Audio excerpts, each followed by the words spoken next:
మాట్లాడినావు కదా, నేను రైతుల కాంటాల్లో తరుగు పెట్టిన రేవంత్ రెడ్డికి ఓట్ల తరుగు పెట్టి మనం చూపించాల్సినటువంటి అవసరం ఉంది.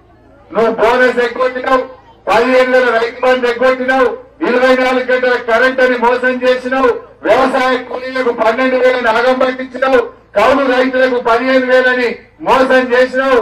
అన్ని అబద్దాలు చెప్పి గద్దె మీద కూర్చున్న ఈ రేవంత్ రెడ్డికి ఇవాళ ఓట్లతో మనం గుణపాఠం చెప్పాలి. దయచేసి ఆలోచన చేయండి. రేపు ఏమంటాడు, నేను అసెంబ్లీలో ఏమైందని అడిగిననుకో ఏమంటాడు రేవంత్ రెడ్డి, అదే నేను 2 లక్షల రుణమాఫీ మోసం చేసిన, తులం బంగారం ఇస్తామని ఎగబెట్టిన, 2,500 ఇస్తాను అక్కజల్లను మోసం చేసిన, రైతులకు 15,000 ఇస్తాను ఎగబెట్టిన, వడ్లకు మక్కలకు 500 బోనస్ ఇస్తాను ఎగబెట్టిన, అయినా నాకే ఓట్లేసిందా హరీష్ రావు ఏం మాట్లాడతావనడా అంటడా కదా. నేను గట్టిగా వేయాలంటే బిడ్డ నువ్వు అన్ని ఇయ్యలేదు కనుక మెదక్ల మా శంకరంపేట్ల నీ కాంగ్రెస్ పార్టీకి చిత్తుగా ఓడగొట్టిండ్రు. ఇప్పటికైనా కళ్ళు లేరు, ఇప్పటికైనా కళ్ళు లేరు. నువ్వు మోసం చేసిన వరకనే కాంగ్రెస్ పార్టీకి ఓట్లేలే, ఇప్పటికైనా ఇస్తావా అయ్యావా నీ సంగతి ఏంటి బిడ్డ అని అసెంబ్లీలో నేను గట్టిగా మీకోసం కొట్లాడతా. కొట్లాడాలనే పోతా, కొట్లాడాలనే పోతా.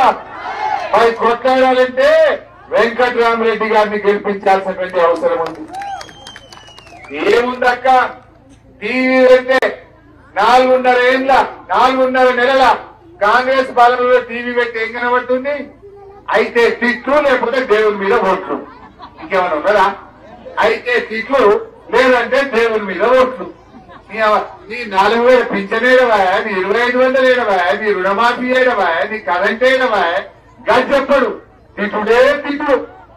ఈ తిట్లెవరికి కావాలి? మా కడుపు నింపు, మా పేదలకు ఇచ్చిన పని చేయి. గా పని చేయమంటే ఇవాళ చెయ్య శాతగాక ఇవాళ ఇంట్లో పురాణం అందుకున్నాడు. ఈ బీజేపీ నిలబడి ఇక్కడ మెదక్ ఎంపీగా వెంకట్రామరెడ్డిని గెలిపిద్దాం, ప్రశ్నించే గొంతును పార్లమెంట్ కు పంపిద్దాం.